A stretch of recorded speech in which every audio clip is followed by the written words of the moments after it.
నెల్లూరులో ఓ బాలుడు తన ప్రతిభను చాటుకున్నాడు. AIMS English medium school B నగర్లో 7th క్లాస్ చదువుతున్న నోమేష్ క్యూబ్స్ మార్చడంలో తన ప్రతిభను చూపించాడు.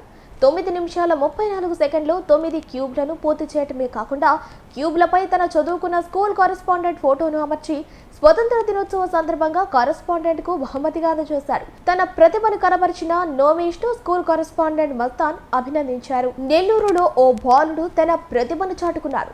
AIIMS English medium school B నగర్లో 7th క్లాస్ చదువుతున్న నోమేష్ క్యూబ్స్ మార్చడంలో తన ప్రతిభను చూపించాడు. 9 నిమిషాల 34 సెకండ్లో 9 క్యూబ్లను పూర్తి చేయటమే కాకుండా క్యూబ్లపై తన చదువుకున్న స్కూల్ కరెస్పాండెంట్ ఫోటోను అమర్చి స్వతంత్ర దినోత్సవ సందర్భంగా కరెస్పాండెంట్ కు బహుమతిగా అందజేశారు. తన ప్రతిభను కనబరిచిన నోమేష్ ను స్కూల్ కరెస్పాండెంట్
నెల్లూరులో ఓ బాలుడు తన ప్రతిభను చాటుకున్నాడు. AIMS English medium school B నగర్లో 7th క్లాస్ చదువుతున్న నోమేష్ క్యూబ్స్ మార్చడంలో తన ప్రతిభను చూపించాడు. 9 నిమిషాల 34 సెకండ్లో 9 క్యూబ్లను పూర్తి చేయటమే కాకుండా క్యూబ్లపై తన చదువుకున్న స్కూల్ కరెస్పాండెంట్ ఫోటోను అమర్చి స్వతంత్ర దినోత్సవ సందర్భంగా కరెస్పాండెంట్ కు బహుమతిగా అందజేశారు. తన ప్రతిభను కనబరిచిన నోమేష్ ను స్కూల్ కరెస్పాండెంట్ మస్తాన్ అభినందించారు.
KIMS hospital department of podiatric surgery and wound care centre diabetic foods ulcer మరియు మానని గాయాలకు గత 5 సంవత్సరములుగా 6,000 మందికి పైగా రోగులకు అత్యాధునిక వైద్య సేవలు అందిస్తున్న doctor P Jagadish diabetic food surgeon general మరియు లాప్రోస్కోపిక్ సర్జరీ వైద్య నిపుణులు. పాదాలలో గాయాలు పుండ్లు ఏర్పడడానికి గల కారణాలు ఆధునిక పద్ధతుల ద్వారా గుర్తించి తగిన చికిత్స చేయబడును. షుగర్ వ్యాధిగ్రస్తుల పాదాలకు అత్యాధునిక పద్ధతులలో పరీక్షలు చేసి ప్రమాద అంచనా, ఫుట్ రిస్క్ అసెస్మెంట్ ద్వారా గాయాలు ఏర్పడకుండా నివారించుట, డయాబెటిక్ రోగులకు సరిపడ పాదరక్షలు అందించబడను. సంప్రదించండి కిమ్స్ హాస్పిటల్, దర్గామిట్ట, నెల్లూరు.